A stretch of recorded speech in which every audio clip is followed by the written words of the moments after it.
ভারতের প্রায় 2 মিলিয়ন মানুষের বাসস্থান বলা যায় এটা।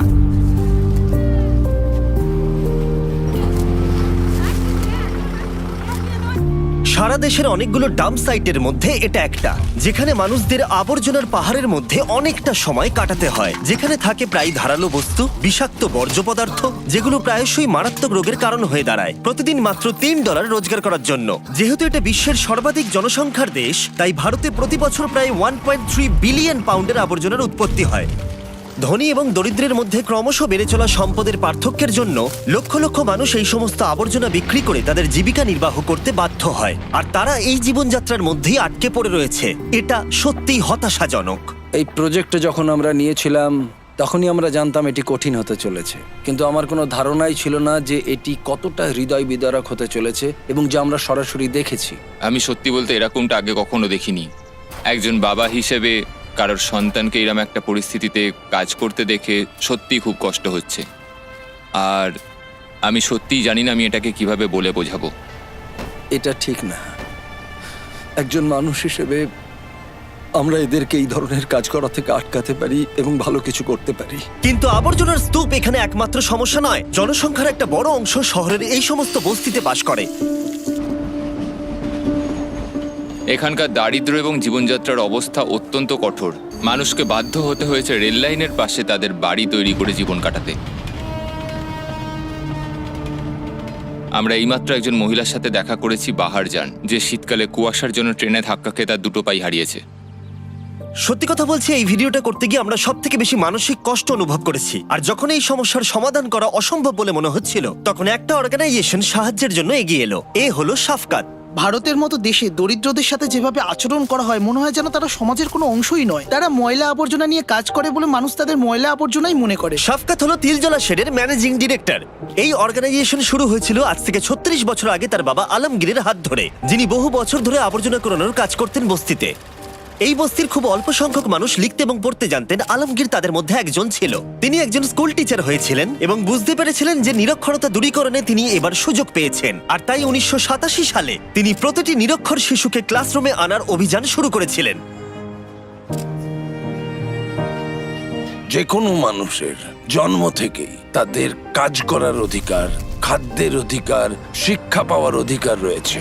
দারিদ্র্যের কোনো স্থান নেই। তারা প্রতিনিয়ত লড়াই করে চলেছে।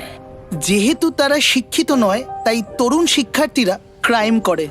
তাই এই সুযোগ সুবিধাগুলো আমাদের এই বাচ্চাগুলোকে দেওয়া জরুরি। এই শিশুদের মধ্যে একজন ছিল আকবর, যে আবর্জনার স্তূপের মধ্যেই জন্মগ্রহণ করেছিল। একটু বড় হতেই সে মা বাবার সাথে আবর্জনা কোরানো শুরু করতে বাধ্য হলো, শুধুমাত্র বেঁচে থাকার রসদ জোগাড় করতে। তার মানে এমন একটা জীবন যেখানে কোনো শিক্ষা নেই, কোনো সুরক্ষা নেই, এবং সব থেকে দুঃখের বিষয়, উজ্জ্বল ভবিষ্যতের কোনো সম্ভাবনা নেই। প্রায় 6 মাস আগেই ওর বাবা মারা গেছে, ফলে ওদের ফ্যামিলিতে খুব চাপ রয়েছে। এখন ওর মা পুরো একা, এবং তার পক্ষে এই পুরো পরিবারটা একা টেনে নিয়ে যাওয়া কার্যত অসম্ভব হয়ে দাঁড়িয়েছে। আকবর চাইনি এই জীবন যেখানে আছে শিশুশ্রম, দারিদ্রতা এবং এমন একটা চাপের জীবন যা সমস্ত শিশুর কাছেই অসহ্য। ও গেটের বাইরে থেকে স্কুলে কি হচ্ছে দেখে। আসলে কোনোদিন সুযোগ পায়নি স্কুলে ঢুকে ক্লাসে বসার। ওর এখন 12 বছর বয়স।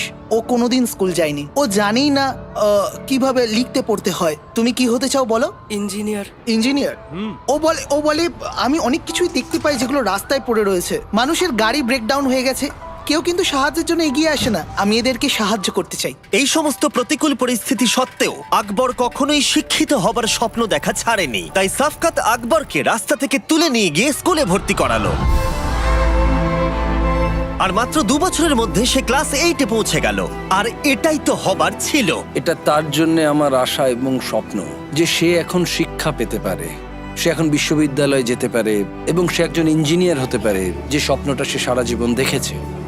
তুমি যাতে প্রত্যেকটি সুযোগ সুবিধা পাও, সেই জন্য আমরা তোমার পরিবারকে কিছু অর্থ দেব, যাতে তোমাদের খাওয়া দাওয়া এবং অন্য চিন্তা না করতে হয়। তুমি যদি আমাকে কথা দাও যে তুমি ভালো করে পড়াশুনো করবে, তাহলে আমি তোমাকে সুযোগ সুবিধা দেব যাতে তুমি স্কুলে যেতে পারো এবং ইঞ্জিনিয়ার হতে পারো। ঠিক আছে?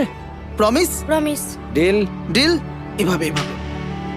কিন্তু আকবর শুধু একটা সংখ্যা মাত্র। এই তিলজলা শেডে প্রায় 10,000 শিশু রয়েছে, যাদের আবর্জনার স্তূপ থেকে তুলে নিয়ে এসে শিক্ষিত করতে হবে, আশ্রয় এবং অর্থনৈতিক সুরক্ষা দিতে হবে। আর ড্যারেন এই প্রথমবার স্কুলের সব বাচ্চাদের সাথে দেখা করবে। আমি তোমাকে একটা এক্সপিরিয়েন্স করানোর জন্য অপেক্ষা করছিলাম। বাচ্চারা যখন এই দরজা দিয়ে ছুটে আসে না, তখন তাদের আনন্দটা দেখো তুমি।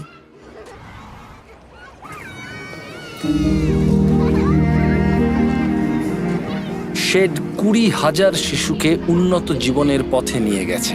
এটি এমন একটি সংস্থা যা বিশাল একটা পার্থক্য তৈরি করেছে। এটি শুধুমাত্র সেই 20,000 জীবন নয়, এটি তাদের সেই বিশাল পরিবারও যারা এই সমাজে জন্মগ্রহণ করে, এবং আরো অনেক সুযোগ সুবিধা এই সংস্থার থেকে তারা পায়। আপনি যখন একটা স্কুলের দরজা খুলবেন, জানবেন জেলের দরজা বন্ধ করছেন।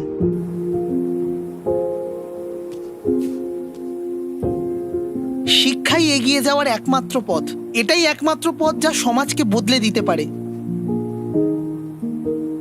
শিক্ষার পাশাপাশি তিলজলা শেড আরো একটা কিছু করছে, সেটা হলো অনেক এক্সট্রা ক্যারিকুলার অ্যাক্টিভিটিস, যার ফলে বাচ্চারা তাদের নিজেদের প্যাশন খুঁজে পাবে। তাদের মধ্যে অনেক আর্টিস্টিক ট্যালেন্ট লুকিয়ে আছে, আমরা সব সময় সেগুলোকে বার করে আনতে চাই। আমাদের এখানে স্পোর্টস ক্লাস হয়, টাইকোয়ান্ডো ক্লাস হয়, আমরা এখানে কম্পিউটার শেখানো শুরু করেছি, গিটার ক্লাস হয়, পিয়ানো ক্লাস হয়, এবং আরো অনেক কিছু হয়।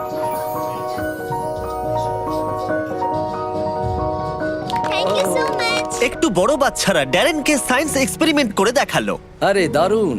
আরে দেখো, এটা 3D। কি করে তুমি এটা করলে? তুমি কি বলবে কিভাবে এটা বানালে? এগুলো সব রিসাইকেল করা জিনিস, যেমন কাগজ, প্লাস্টিক, কার্ডবোর্ড। স্যার, এটা একটা ওয়াটার ডিসপেন্সার, এভাবে জল পড়ে। আমি মনে করি যে এই বাচ্চারা কতটা উদ্ভাবনী এবং সম্পদশালী সেটা আমাদের প্রত্যেকের জানা খুবই গুরুত্বপূর্ণ।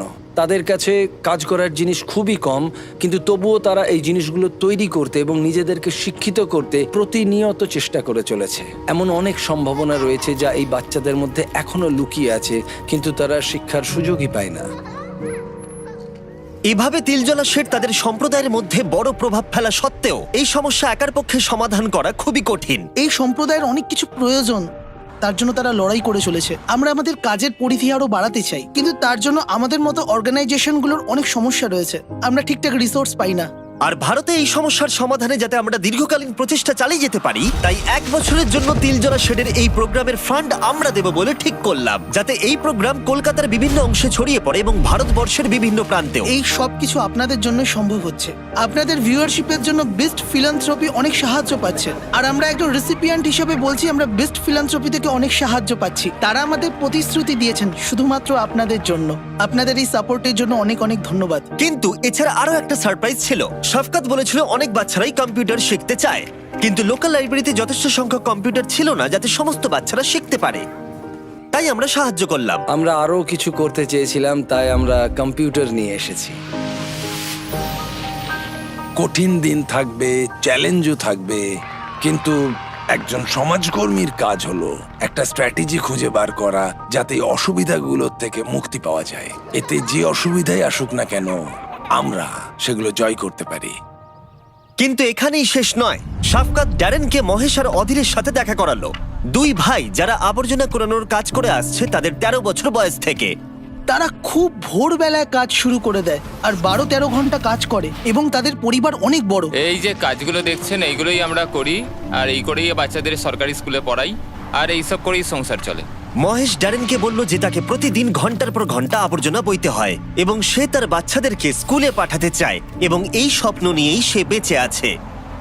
$5-6 একটা পরিবার চালানো খুবই কঠিন ব্যাপার, কারণ এটা অনেক কম টাকা। মহেশ তারপর ড্যারেনকে তার বাড়ি দেখাতে নিয়ে গেল এবং দেখালো তাদের প্রাত্যহিক লড়াই কতটা কঠিন। এখানে অসহনীয় গরম, এবং এটা গ্রীষ্মের সেই উষ্ণতম সময়ও নয়। আসলে এখন শীতের শেষ, কিন্তু এর মধ্যেই এখানে গরম পড়ে গেছে। মহেশের কাছে এই গরমের অন্যতম বড় সমস্যা হলো খাবার নষ্ট হয়ে যাওয়া। তাই উপায় না থাকায় কখনো কখনো তাকে খাবার না খেয়েই কাজ করতে হয়, যেটা এই কাজ করার জন্য স্বাস্থ্যের দিক থেকে অনেকটাই ক্ষতিকর। আমরা দেখেছি যে তুমি তোমার পরিবারের জন্য কতটা কষ্ট করছো, তাই আমরা তোমাকে একটু সাহায্য করতে চাই।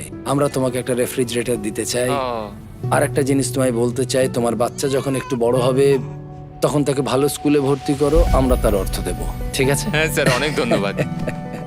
খুব ভালো থেকো বন্ধু। যখন বেস্ট ফিলান্থ্রপি প্রথম ডোনেশন নেওয়া শুরু করেছিল, তখন আমরা কোনো ইন্টারন্যাশনাল প্রজেক্ট করিনি এবং আমরা এটা অ্যানাউন্সও করিনি যে আমরা এরকম একটা করতে যাচ্ছি। কিন্তু প্রথম সপ্তাহে যে দেশটি সব থেকে বেশি ডোনেশন দিয়েছিল বেস্ট ফিলান্থ্রপিকে, সেটি হলো ইন্ডিয়া। এটি ভারতীয় জনগণের অসাধারণ উদারতা এবং মানবতার প্রদর্শন করে, এবং তখন থেকেই বেস্ট ফিলান্থ্রপির সাথে এখানে আসা এবং তারা আমাদের প্রতি যে অসাধারণ উদারতা দেখিয়েছে তার প্রতিদান দেওয়া আমার কাছে অগ্রাধিকার পেয়ে এসেছে। আমি স্মিথ ব্রাদার ফ্যামিলি ফাউন্ডেশনকে একটা বড় শাউট আউট দিতে চাই। যখন ড্যারেন জানতে পারলো এই প্রোগ্রামের অনেক বাচ্চারাই রোজ খেতে পায় না, তখন সে তার পুরনো কিছু বন্ধুর সাথে যোগাযোগ করলো আর তারা তাকে খুব সাহায্য করলো। তারা 2 বছরের জন্য 80টা পরিবারের খাবারের দায়িত্ব নিল। এত ভালো হবার জন্য ধন্যবাদ।